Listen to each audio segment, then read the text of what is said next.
Por ahí tenemos ya a la doctora que está integrándose con nosotros. Te invitamos, Fernanda, que nos acompañes para escuchar esta nueva conferencia de narrativas desde la infancia. Un poco la introducción sería a partir de la literapéutica, que es un término aparentemente nuevo, cuesta hasta trabajo pronunciarlo, o de cómo la ficción trabaja sobre sí mismo. No parece azaroso, por ejemplo, que según Soler, que Freud haya nombrado novela familiar del neurótico a ese guión que el sujeto arma, en el cual existe y que es similar en estructura y en cohesión a una novela literaria, a una fábula o a un mito personal. En ese sentido, es interesante pensar cómo a Freud le causó tanto desconcierto que sus historias clínicas fueran leídas con una lógica novelesca, literaria. También le asombró ser ganador, por ejemplo, no de un premio científico, sino del premio de literatura Goethe. Ciertamente Freud entendió que para aprender algo de la verdad del individuo, para transmitir algo de eso que es tan intransmisible, hacía falta apelar a la ficción. Es decir, que desde Freud el psicoanálisis y la literatura manifiestan un vínculo muy estrecho. No se trata de un simple cruce, sino de un método en común que comparten, de una lógica compartida. Y bueno, de eso trata nuestra siguiente conferencia, la cual se titula Ficcionarse, narrativas desde la infancia. Justamente intenta explorar la articulación entre el narrar historias que ocurren dentro de la clínica, dentro del cuarto terapéutico, jugar y soñar con movimientos o con espacios de la vida misma, que dentro de la clínica permiten abrir posibilidades de transformación psíquica. Y nuestra invitada es Mariana Osorio, ella es psicoanalista, híjole, es que tiene una trayectoria muy amplia, tiene una trayectoria muy intensa y muy extensa, lo que ella ha incursionado, ha ejercido la docencia, ha coordinado talleres y seminarios durante pues, un cuarto de siglo ya en diversas instituciones y centros de estudio, tiene 27 años de práctica clínica como psicoanalista de niños, adolescentes y adultos, ha publicado una treintena de ensayos psicoanalíticos, claro, en diversas revistas. Es coautora del libro Sujeto, Inclusión y Diferencia, que es editado por la UAM, fue editado en el 2000, y del libro Nuevas Miradas de la historia de la infancia en América Latina, entre prácticas y representaciones. Es el título completo del libro que editó la UNAM en el 2012. Es autora de la novela para niños Las Esencias de Sabina, que es de Nostra Ediciones, en el 2007, y de la novela El Paraíso de las Moscas, también de Ediciones México en el 2010, reeditada en España en el 2011, de la novela ganadora del premio Lib Brasil en el 2013, Tal vez vuelvan los pájaros, de Ediciones Castillo en el 2014, y seleccionado por IBI. Del libro Hablemos de Violencia, un monstruo de 1000 cabezas, de Ediciones B en el 2014, y de la novela tropigótica, Escuche las sombras bajo el palmar, de Ediciones Castillo en el 2015, también seleccionado por IBE. Es coautora del libro de cuentos Criaturas, cuentos de extraña imaginación, de Ediciones Castillo en el 2016, y a su vez seleccionado por IBE nuevamente la novela Cuando llegues al otro lado de Grijalvo del 2019, es su última novela publicada hasta ahora, porque supongo ya nos contará ella que sigue en esta práctica literaria. Y la próxima publicación en inglés en la editorial estadounidense 5 Puntos Press, del libro de cuentos Las 7 vidas de un gato, de Ediciones Castillo en el 2019, seleccionado también por IBI, y Fundación Cuatro Gatos. Es su primer libro de cuentos y también es autora de Fuera de Serie, Ediciones Castillo 2019.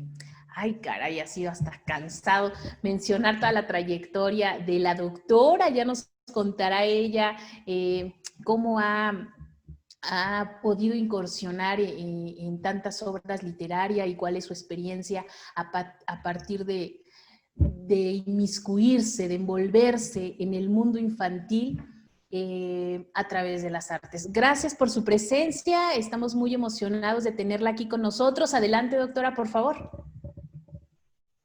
¿Qué tal? Buenas tardes, ¿cómo están? Muchas gracias por la invitación, muy contenta de estar aquí. Se oye, espero que se escuche bien. Bueno, yo en principio quiero, escribí algo, me parecía como importante transmitirlo de manera, algunas ideas para no irme demasiado por las ramas, sobre este asunto sobre el que he trabajado mucho, que tiene que ver con el tema de una articulación entre pues, literatura y psicoanálisis, que es a lo que me dedico todos los días de mi vida. Y bueno, voy a leerles un texto y que espero que dé pie para que conversemos y para que discutamos algunas ideas que aquí estoy proponiendo.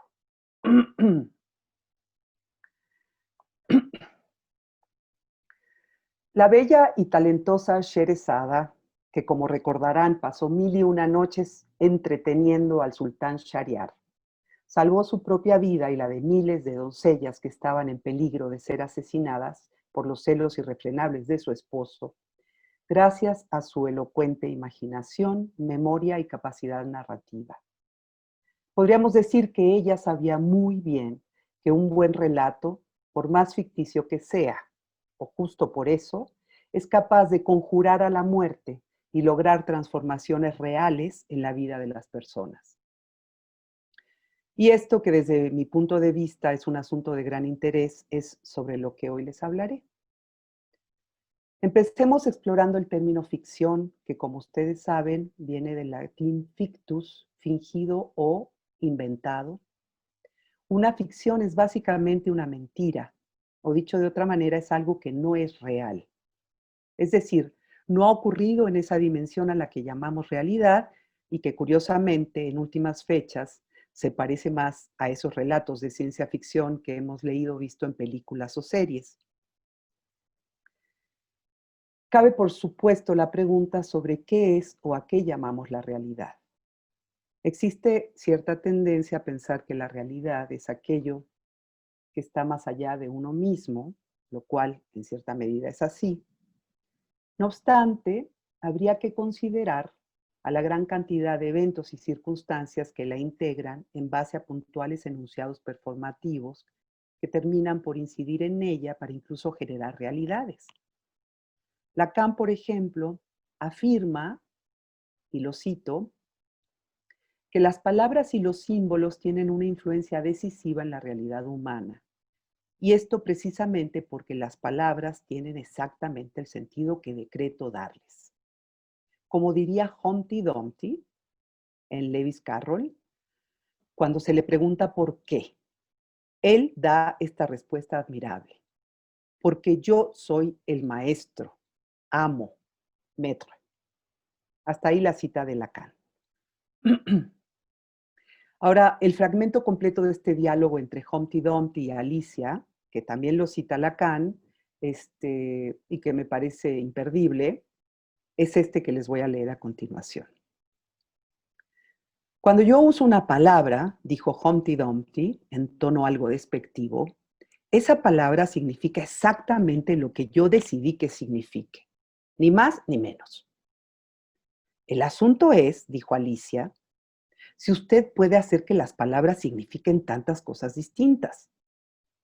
El asunto es, replicó Humpty Dumpty, ¿quién es el maestro aquí? Eso es todo. ¿Quién? Hasta ahí la cita. ¿Quién es el maestro? ¿Quién es el amo aquí? Es el asunto. Y más allá de lo que atañe propiamente al sentido posible que toman los significantes en el discurso de un sujeto, también podríamos reflexionar sobre él o los relatos capaces de generar realidades, en tanto son las narrativas dominantes. Bueno, pero por más tentación que esta reflexión me despierta, no me voy a desviar por esa ruta. Solo lo señalo al pasar como un campo que merece mayor reflexión y que en este momento además a mí me parece que está muy en juego. ¿Cuál es la narrativa que va a dominar frente a toda esta circunstancia, ¿no? ¿Quién va a contar la historia? Partamos de la base de que con el término realidad estamos designando, tal y como nos apunta una definición de diccionario de filosofía, cito, el modo de ser de las cosas, en cuanto existen fuera de la mente humana o independientemente de ella. Hasta ahí la cita. Es decir, según esta definición, la realidad es aquello que no es nuestro pensamiento y que no depende propiamente de éste, por más que ella, la realidad, incida eventualmente en él. Y agregaremos entonces que el pensamiento, las ideas humanas, también inciden en ella, muchas veces de maneras determinantes. Un ir y venir constante entre el adentro y el afuera. Recordemos la banda de Moebius, que de manera gráfica da cuenta clara de esto que acabo de mencionar. En cuanto al término ficción, agregaré que lo ficticio es una cosa o un hecho o un suceso fingido o inventado, producto de la imaginación. La imaginación entonces juega en esto un papel exclusivo. E imaginar es la capacidad de evocar o producir imágenes independientemente de la presencia del objeto al cual se refiere. Incluso cuando la imaginación se ha enriquecido por su ejercitación constante, el sujeto será capaz de evocar objetos que ni siquiera existen en la realidad. Es decir, logrará inventarlos y eventualmente hacerlos realidad. Y ojo, no estoy hablando de alucinación, sino de imaginación. Los mecanismos que son imprescindibles para de imaginar, habría que buscarlos en los inicios mismos del acaecer psíquico, es decir, en la primera experiencia de satisfacción, en el complejo despliegue de sus subsecuentes avatares respecto al deseo humano, de los que Freud dará cuenta a lo largo de su obra. En este punto podemos adentrarnos un poco más y decir entonces que una ficción no es propiamente una mentira, aunque lo sea. Podríamos decir, por ejemplo, que todo recuerdo implica inevitablemente una significativa cuota de reconfiguración de los hechos. Por más reales que hayan sido las experiencias vividas en las que se basa, pues la psique, mediante sus mecanismos invisibles e inconscientes, se ocupa de reordenar los eventos. Es decir, las realidades que nos atraviesan, tarde o temprano, son ficcionadas por nuestra memoria en mayor o menor medida, con mayor o menor aporte imaginativo, y esto depende de las capacidades de cada quien. La decodificación misma de la realidad, al ser percibida, ya implica a la misma capacidad del sujeto para hacer una lectura de ella. Eso a su vez implica necesariamente a las particularidades de la psique del decodificador, digámoslo así. Es decir, la psique suele adulterar entonces la realidad. O sea, la psique es una gran cuentacuentos o es una gran ficcionadora. Entonces resulta que la realidad sigue siendo una incógnita, o por lo menos nunca es la misma para todos. O también podemos decir, sin temor a equivocarnos, que los seres humanos estamos hechos fundamentalmente de ficciones, y si bien nos va, vivimos ficcionándonos y creando imágenes e ideas que conforman nuestra interioridad y van eventualmente repercutiendo en nuestro entorno e incluso en el de otros. Ahora bien, mientras más cruenta o traumática haya sido una experiencia vivida, Mientras más dolor y desasosiego nos haya causado, más deformaciones sufrirá su recuerdo, en base a los olvidos, en nuestra psique. Si seguimos las enseñanzas del doctor Freud, claro. Y cabe mencionar que las llamadas series complementarias juegan un papel central en esto. A veces solo estos eventos se traducirán en síntomas a modo de una repetición ciega de lo traumático, como una suerte de bucle en el que el sujeto cae y del que no logra salir a no ser que se restablezca una memoria que posibilite y se traduzca en un relato de lo vivido y permita con esfuerzos elaborar y sanar del sufrimiento. Si somos seres hechos de ficciones, ¿habría algo mejor que un relato o una historia para sanar nuestras heridas? Freud nos ha permitido vislumbrar algo del funcionamiento de estos mecanismos ocultos a la vista, que son capaces de desordenar las experiencias y de elegir a conveniencia las vicisitudes de los trasiegos y movimientos complejos que ocurren entre la conciencia y lo inconsciente, hasta desembocar en esas impresiones que puedan llegar eventualmente a narrarse a otro después de haber pasado por múltiples filtros.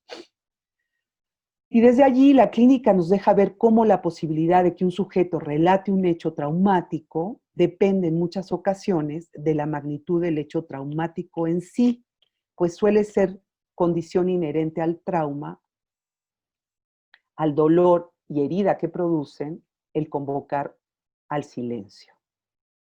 Recordemos que en el momento en que ocurre un trauma, la gran ausente suele ser la palabra. Y desde el silenciamiento que se produce, la violencia embiste descarnadamente al psiquismo. La integración con sus efectos elaborativos se ve profundamente obstaculizada. Los afectos se derraman en dolores insoportables y el aparato psíquico hace todo por evacuarlos. Los efectos patógenos de los mecanismos que se disparan en situaciones así suelen ser duraderos para la organización psíquica y aparecer a capricho. Lleva mucho tiempo, cuando se puede, desentrañar, elaborar, generar una narración desde donde el acontecimiento pase a ocupar un lugar menos perturbador para el sujeto. Recordemos también que la palabra trauma viene del griego trauma, herida, y deriva de traumatos, perforar. Es decir, es una herida con efracción, o sea, una herida que se da a partir de un rompimiento al que se le aplica una gran violencia. Y si hablamos de herida, hablamos de dolor.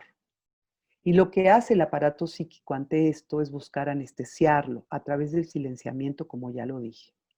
No olvidemos, tal y como nos lo recuerda el psicoanalista argentino José David Nacio, que, Nacio, pues, no me acuerdo si es José o Juan, el dolor, dice, es el más inasible de los afectos porque tiende a ocultarse de inmediato. Esto es muy importante. Pero este breve rodeo que resulta imprescindible es a manera de preámbulo para compartir con ustedes cómo en el trabajo clínico con niños, como en otros ámbitos no necesariamente clínicos, los cuentos y mitos proveen de herramientas capaces de generar espacios elaborativos que derivan en efectos transformadores, o dicho de otro modo, terapéuticos, especialmente cuando un niño o niña en cuestión sufrió experiencias que lindan con lo traumático, que lo son directamente. Experiencias que se resisten a ser contadas para darles salidas y que empujan, como ya se dijo antes, al sujeto a quedar atrapado en inmovilidades psíquicas que se expresan en síntomas muy determinados. Es a través del cuento y del mito o de ciertas historias de ficción no pedagogizantes ni moralizantes, tal y como nos lo recuerdan el psicoanalista Bruno Bettelheim y la antropóloga de la lectura Michelle Petit, cuando muchas veces se inauguran salidas posibles para generar espacios desde donde darle movilidad a eso que ha quedado atrapado en el bucle infinito. Se trata de darle cabida o muchas veces de inaugurar la lógica que opera en lo que Winnicott llamó el espacio potencial o la zona donde ocurren los fenómenos transicionales.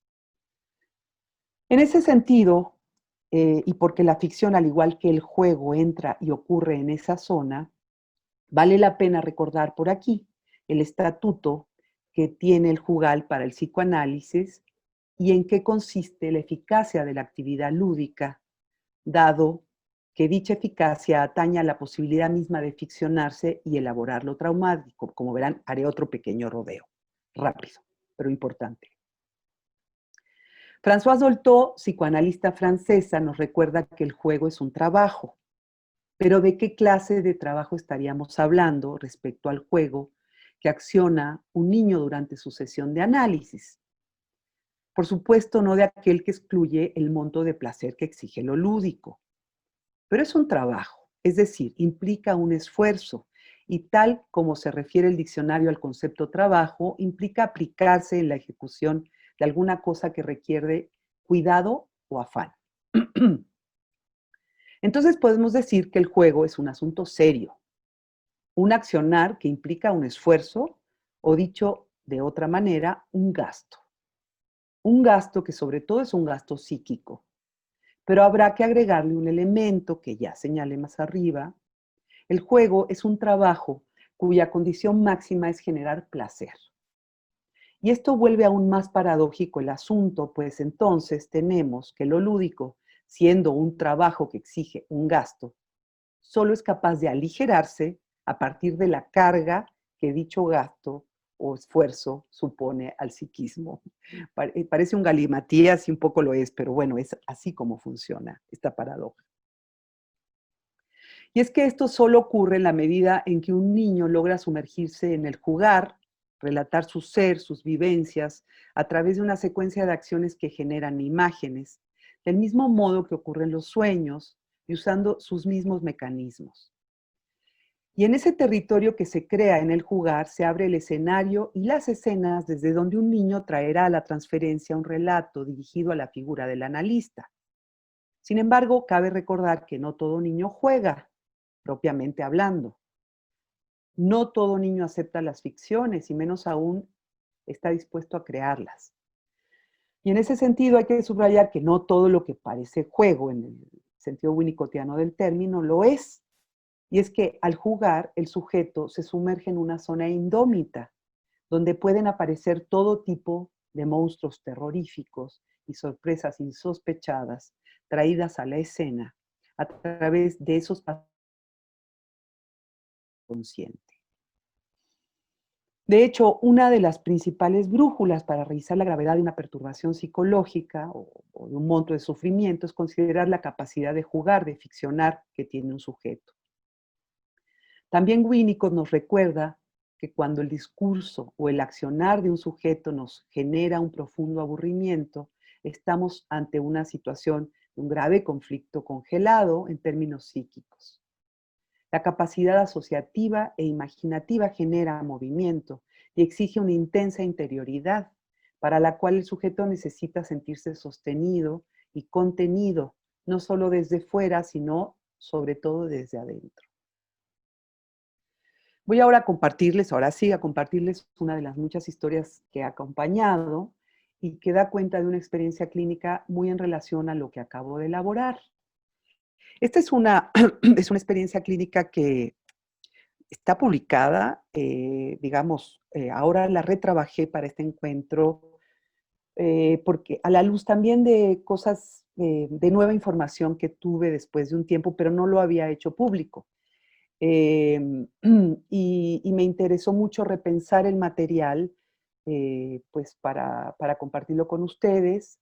Por supuesto, todos los datos personales están, eh, digamos, no se notan, digámoslo así. Se trata de un pequeño de 7 años al que llamaré León, quien desde las primeras sesiones me hizo saber sobre su intenso sufrimiento. Se movía de un lado al otro del espacio, sacaba los juguetes de la caja y los iba dejando regados a su paso. No lograba empezar ningún juego. Se le iban las sesiones en repetir una y otra vez que siempre se aburría, que nada le gustaba. Su aspecto sucio, desprolijo, daba cuenta de cierto grado de abandono. Los padres, al consultarme, se mostraron preocupados, pero más que por el posible sufrimiento de León, les preocupaba en lo que pudiera llegar a convertirse su hijo. Me cuentan cómo desde los 2 años les había hecho saber que algo andaba mal en él. A esa edad, incendió un cuarto en casa de su abuela materna. A ese primer incendio siguieron otros 3. La abuela desde entonces se refería a él como un demonio loco, un asesino. A los padres les preocupaba que además sintiera mucha atracción por los cuchillos, y me cuentan que había sufrido múltiples accidentes. También se golpeaba a sí mismo, llegó incluso a caminar por la cornisa del balcón de un 4º piso, llegando el padre justo a tiempo para evitar una caída fatal. León solía repetir desde pequeño que era un bueno para nada, un tonto, un loco y que estaría mejor muerto. Respecto a su historia de desarrollo, no voy a entrar para nada en detalle, solo diré que fue un embarazo no deseado y después un bebé que estuvo a los tumbos, como decía la madre, pues no tenía mucho tiempo para él. Crece entonces en un espacio vincular donde no es bien recibido y donde cuesta darle un lugar que no sea de rechazo. En la escuela no le va nada bien académicamente, a pesar de ser un niño muy inteligente y muy sensible, y tampoco tenía amigos porque hacía todo para hacerse rechazar. Y desde allí empezamos a trabajar León y yo.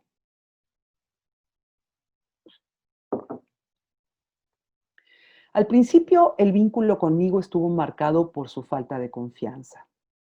No conseguía sostener una misma actividad por más de 5 minutos, no parecía haber forma de empezar un relato a través del juego.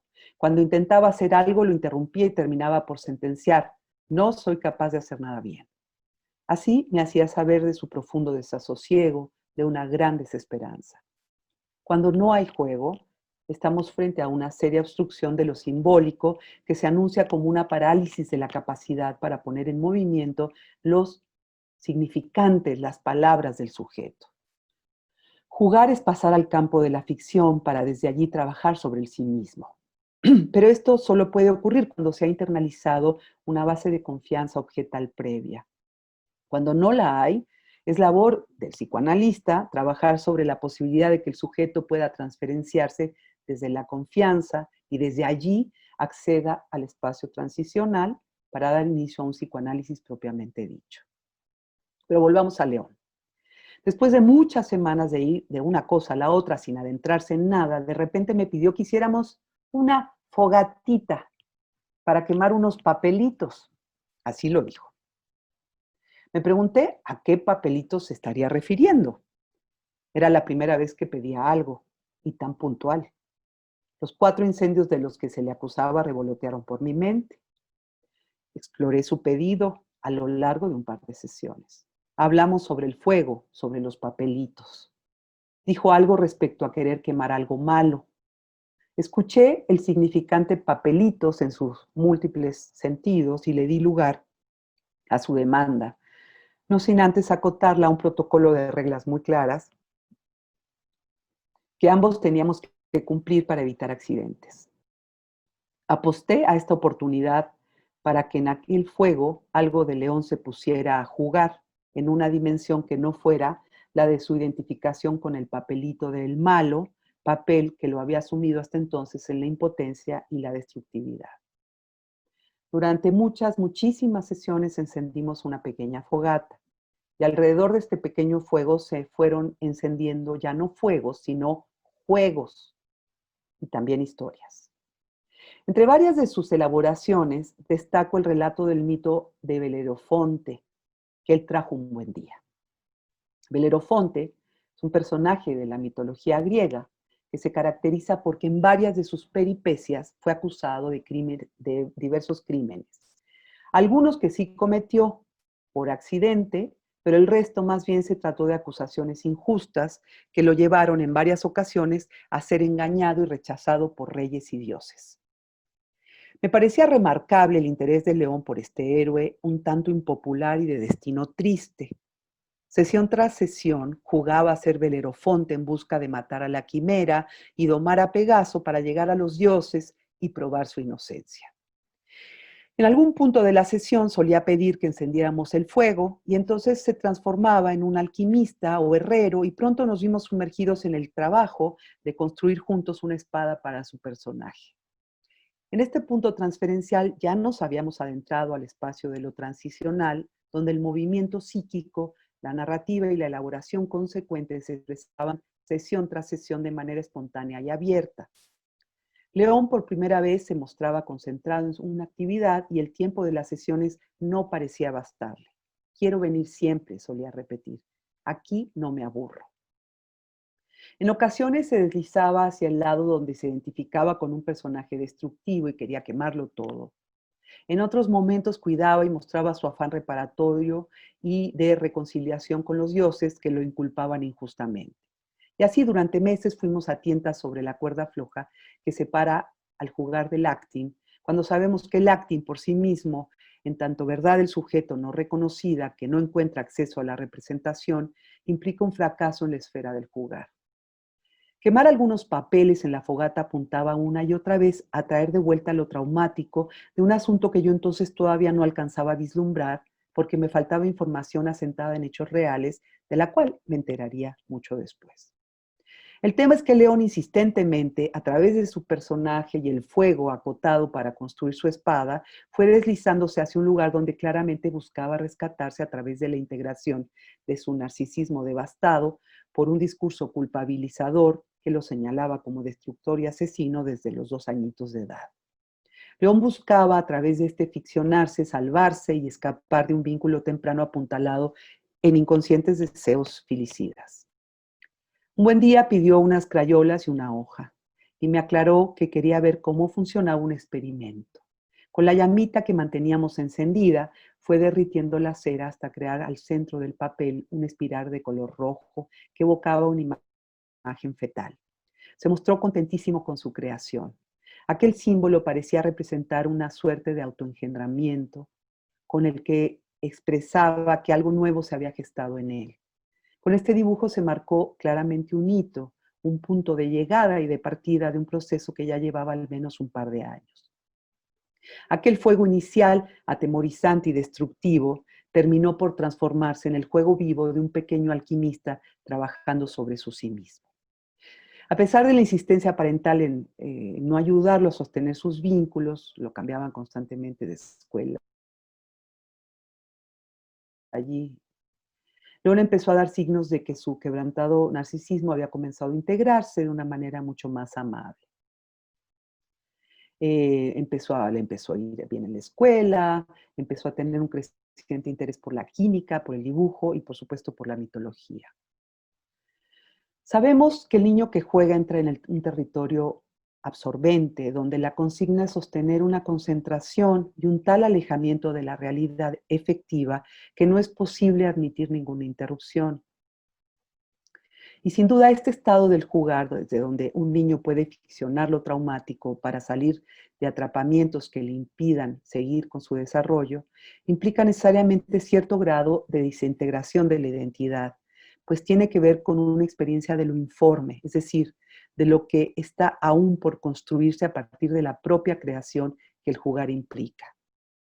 Jugar que, siguiendo nuevamente a Winnicott, tiene como telón de fondo la suma total de la fantasía agresiva y destructiva, en tanto que la agresión, tal como la entiende este autor, es un motor que suministra una de las raíces de la energía viviente. Desde este ficcionarse jugando, León encontró la oportunidad para moverse de su condición de objeto del discurso de los padres y la abuela a sujeto de su deseo, en tanto empezó a reconocerse a sí mismo a través de un testigo, su analista, como alguien con poder de creación, de transformación, de subversión de un orden establecido.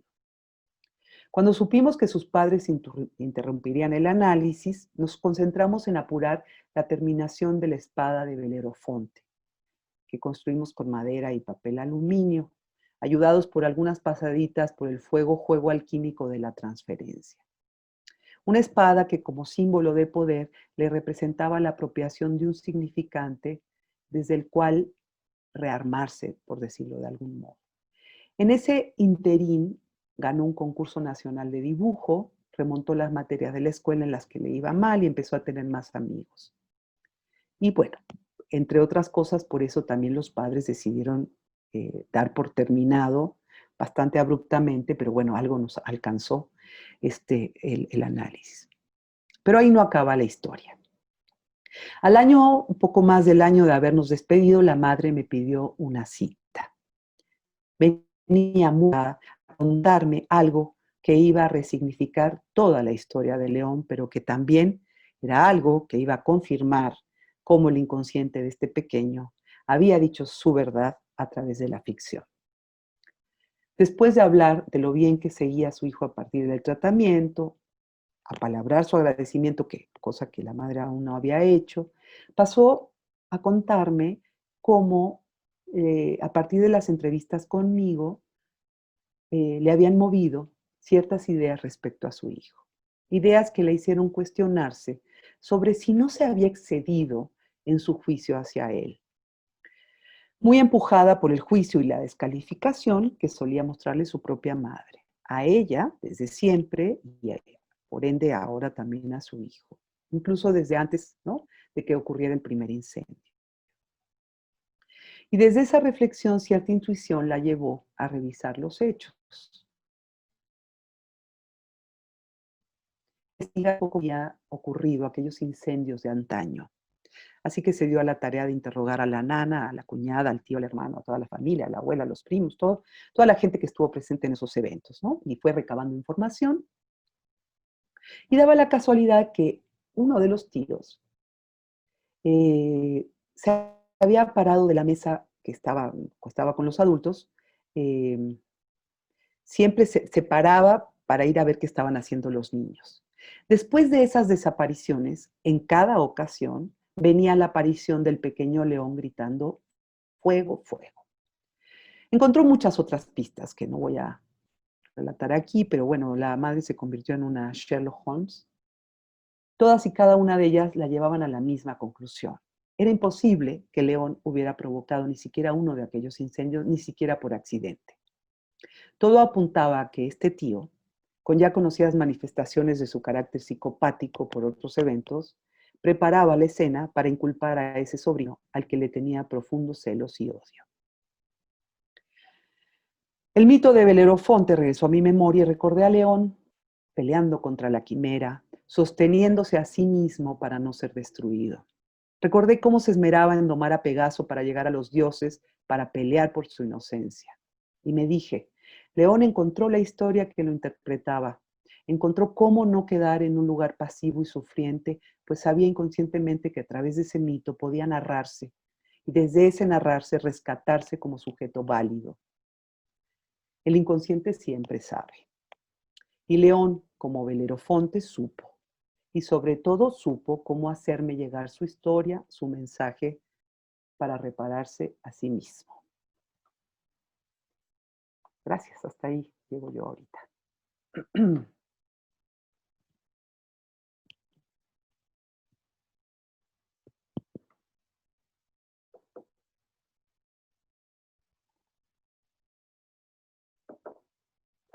A ver, yo tengo que contestar preguntas y eso, ¿verdad? Supongo. Ah.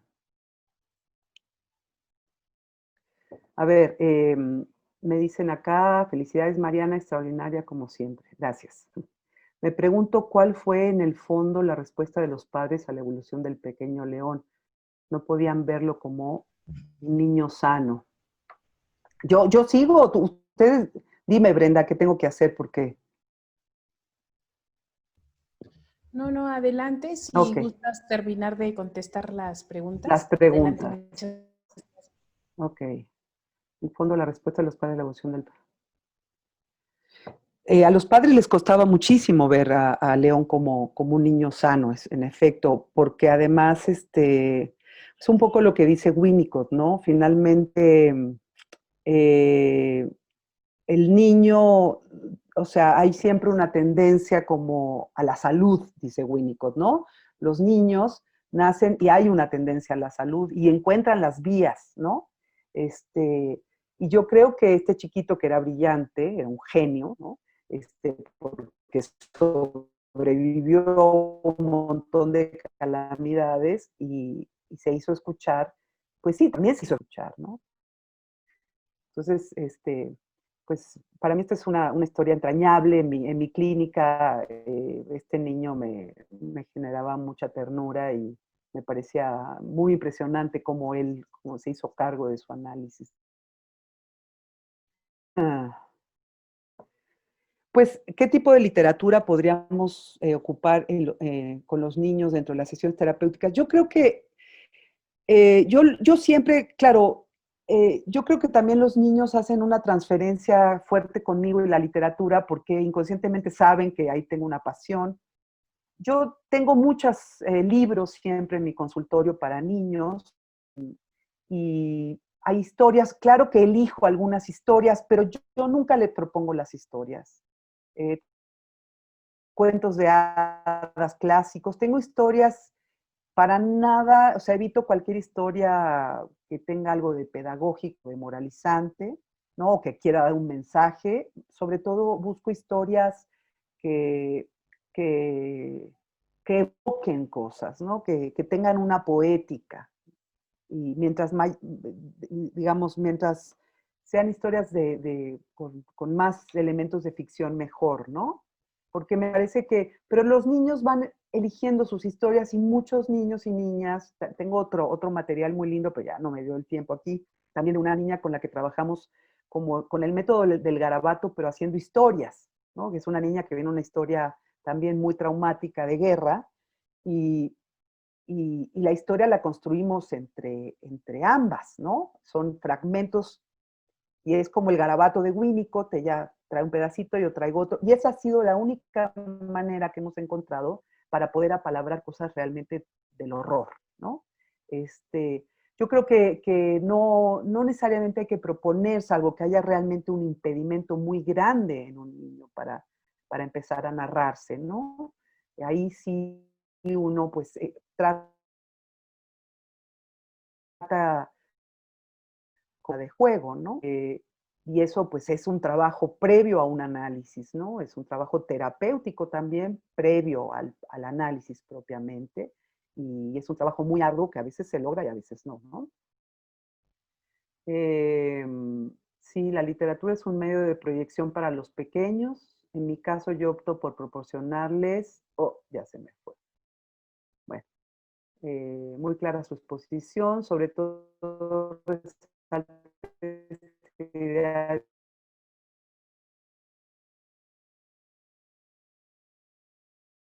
de origen. En el caso de su paciente de manera formidable. Felicidades. Gracias. Hermoso el relato. ¿Qué recomendaciones para contar historias dentro de la sesión con niños? Bueno, eso ya lo dije. Magnífico. Muchas gracias. Mi pregunta es, ¿cómo podemos lidiar con la resistencia que presentan los padres respecto al cambio que van presentando los niños durante el tratamiento? Sí, pues eso es el tema, ¿no? O sea, ahí nos, de alguna manera nos jugamos nuestro arte de tratar de trabajar con los padres, que los padres no son culpables, ellos vienen también de historias y las ponen muchas veces de manera feroz sobre los hijos y bueno, desentrañar eso a veces es un trabajo enorme, a veces se logra, a veces no, e implica trabajar sobre dolores muy antiguos que a veces los padres no pueden reconocer en sí mismos y los vuelcan sobre los hijos, ¿no? O sobre el hijo. Y el hijo se vuelve, como decía Maud Manoni, eh, se vuelve como el receptáculo de las proyecciones, ¿no? Y pues a mayor dificultad de los padres para reconocer sus propias historias y sus propios dolores, pues más proyecciones sobre los hijos. O sea, finalmente cuando uno se analiza es para hacerse cargo de las propias cosas, de hacerse responsable y no heredarlas, ¿no? O heredar, o amortiguar lo más que se pueda a los hijos, ¿no? Algún día mi hija me dijo, mami, cuando conoció a ciertas gentes de una familia lejana, me dijo, mami, gracias por analizarte tantos años. Pero tiene que ver con eso, ¿no? Como tal vez también uno viene de historias familiares, todos venimos de historias familiares con más o menos enredos y líos y situaciones de trauma. ¿Qué hace uno con eso? Y cómo uno también trata de amortiguar esta transmisión, ¿no? ¿Qué bibliografía recomienda para conocer y trabajar la narrativa en la clínica infantil? Ay, hay muchos libros. Yo recomiendo mucho el libro de Bruno Bettelheim de Psicoanálisis de los cuentos de hadas, excelente. Hay muchas cosas que yo le discutiría al doctor Bettelheim, por supuesto, pero es muy actual y es muy interesante lo que él dice, lo que él trabaja. Por un lado está, les recomiendo muchísimo a Michelle Petit, psicóloga francesa, que ha publicado mucho en el Fondo de Cultura Económica, y es antropóloga de la lectura, y atraviesa su lectura también, por supuesto, con su experiencia como antropóloga, pero también con su experiencia desde el psicoanálisis, porque es muy cercana al pensamiento psicoanalítico. Hay un libro precioso, que se llama La frontera indómita, que es de Graciela Montes, que justamente Graciela Montes habla de lo que hace la ficción, digamos, la ficción como esa frontera indómita, y con frontera indómita se refiere sobre todo al espacio potencial de que habla Winnicott, y trabaja un poquito desde Winnicott, ¿no? Esos son textos que yo recomiendo muchísimo. Michelle Petit, lo que sea de Michelle Petit, vale mucho la pena. Además, ella acepta a todo el mundo de amigo en Facebook y es muy interesante lo que comparten, ¿no? Eh, ¿Cómo has trabajado con los pequeños en la pandemia? De manera virtual, pues como hice con todos mis pacientes cuando empezó esta cosa tan rara en la que estamos todos sumergidos, pues les pregunté a cada uno si querían darle continuidad a su proceso pues a distancia, pues, ¿no? Por teléfono a los adultos que estaban en diván o en línea. Y para mi sorpresa, pues muchos me dijeron que sí, algunos no, pero básicamente dos niños, una niña y un niño, me dijeron, yo sí quiero. Y yo dije, ah, caray, ¿y ahora qué voy a hacer? Porque yo juraba y perjuraba que eso era imposible. Y sobre eso, justo estoy ahora escribiendo un trabajo para una jornada de unos colegas que me invitaron en Guadalajara para pensar cómo, cómo es ese trabajo en línea con niños. Es un trabajo complejo y tiene pues muchas vetas para pensarse, pero creo que es un trabajo que permite replantearse cosas fundamentales del psicoanálisis, ¿no? Y del psicoanálisis con trabajo con niños, ¿no? He trabajado virtualmente y los niños han sido los más sensatos de todos. Son los primeros que me dicen, ya estoy hasta el gorro de esto, Mariana, mejor ya luego te veo cuando ya nos veamos. O me dicen, por ejemplo, uno me dijo, Mariana, oye, pero ¿por qué no me has dado vacaciones? Me pareció genial. De repente dije, claro, nos hemos seguido de corrido, hemos perdido la noción del tiempo y este niño me está regresando, ¿no? Hay que hacer un corte de vacaciones, lógico. En fin, hay muchas cosas que trabajar sobre el tema, ¿no? Patricia Acosta, hola Patti. Quiero preguntarte si tú consideras que la construcción de un delirio también puede ser la narrativa de un dolor. No, yo creo que sí hay una narrativa allí, pero justo creo que ahí eh, también hay un fracaso de la narrativa en algún sentido. O sea, sí hay un intento de narrar un dolor, hay un intento pero hay algo allí donde no hay ficción, porque justo en el delirio y en la alucinación, ¿no? Como síntomas psicóticos, lo que no hay es ficción. Lo que se delira, sí hay una narrativa, pero no está ficcionada, queda más en un campo más digamos, en donde no hay diferencia, ¿no? Entonces creo que no me parece, creo que es un tema a pensar, tendría que pensarlo con más, meterme a pensar allí en qué diferencia habría entre delirio, alucinación e imaginación, ¿no? Creo que eso ya me lo pusiste como trabajo próximo, Patti. Maestra Osorio, ¿hacia dónde apuntaría la dificultad de un niño para crear historias o comprenderlas? Bueno, algo de eso creo que traté de esbozar en el trabajo. Justamente creo que cuando hay una perturbación en el campo del juego, ¿no? Digamos, en el campo de lo transicional, diríamos, eh, cuando un niño no está en el campo de lo transicional, no todo mundo está en lo transicional, lo cual no quiere decir que esa persona, ese niño o ese adulto no esté en la realidad, digámoslo así, sea lo que entendamos por ello. Eh, cuando una persona, un niño no está en el campo de lo transicional, entonces no soporta, por supuesto no puede crear historias y tampoco puede leerlas, porque adentrarse en un libro y en la lectura de un libro implica es un acto profundamente creativo, leer una historia de ficción. No digo escribirla, digo leer.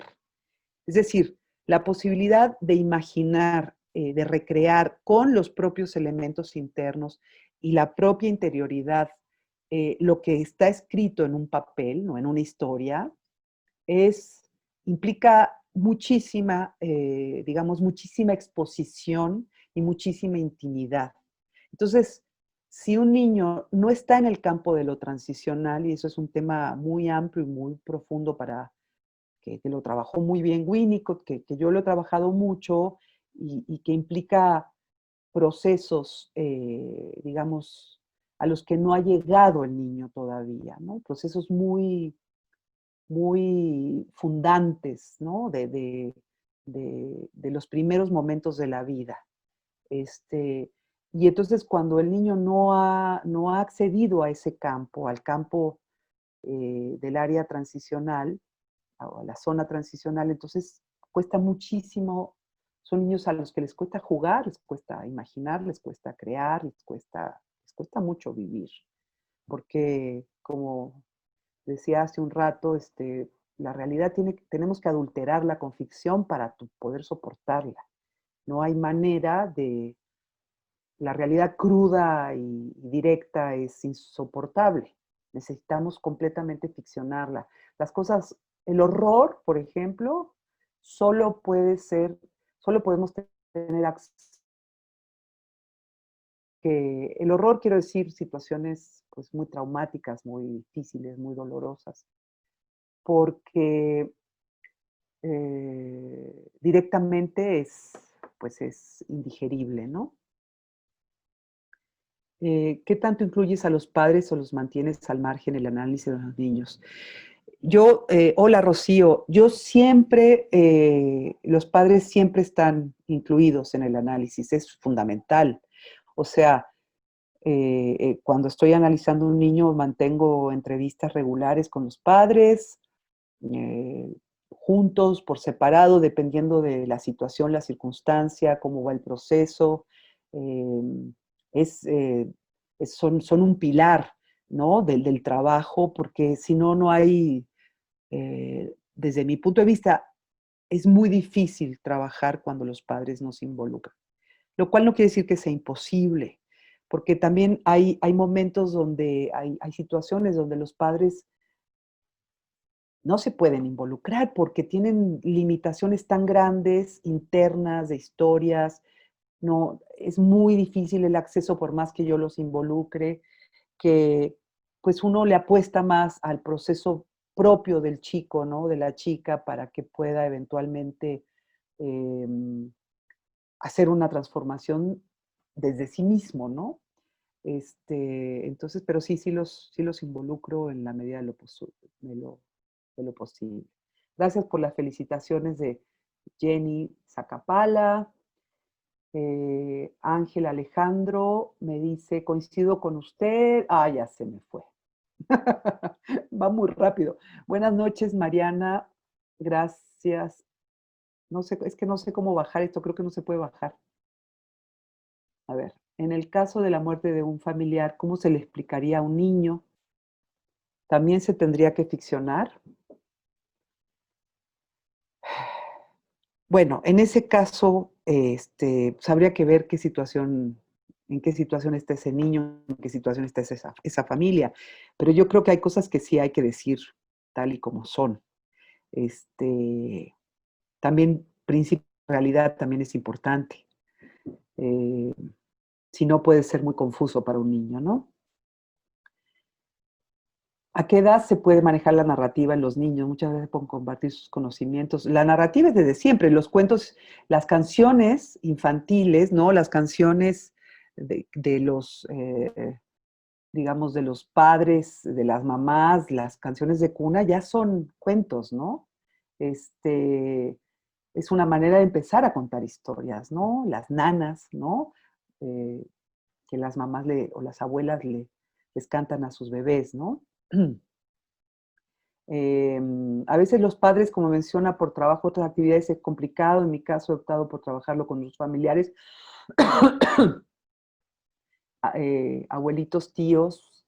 Gracias. Sí, yo creo que pues si hay una familia extensa y hay historias y hay posibilidades, eso enriquece a los niños. Yo creo que una de las cosas terribles de este momento, sobre todo para los más pequeños, es cómo se les ha replegado de la riqueza de lo vincular y de la posibilidad de enriquecerse vincularmente. Es decir, la posibilidad de tener experiencias que son siempre experiencias vinculares o experiencias con el entorno. Entonces los niños se están empobreciendo y están de lo más deprimidos, muchos de ellos, porque no están teniendo experiencias nuevas. Y esto no le hace bien a nadie, pero mucho menos a los niños que se alimentan de las experiencias, ¿no? Y se alimentan de los vínculos, ¿no?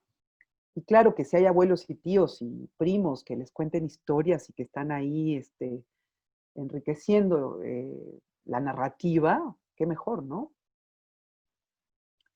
Eh, ¿Considera vigente la terapia tripartita y las aportaciones de Margaret Mahler? Pues yo creo que Margaret Mahler tiene cosas que todavía son muy vigentes. Yo creo que a veces yo incluyo cuando es necesario y cuando la situación así lo amerita, sí incluyo a uno de los padres en las sesiones durante un periodo. Cuando hay un vínculo, por ejemplo, muy pegado entre madre e hijo, a veces para que la madre no se sienta violentada, a veces incluyo a la madre y hacemos un trabajo para ir paulatinamente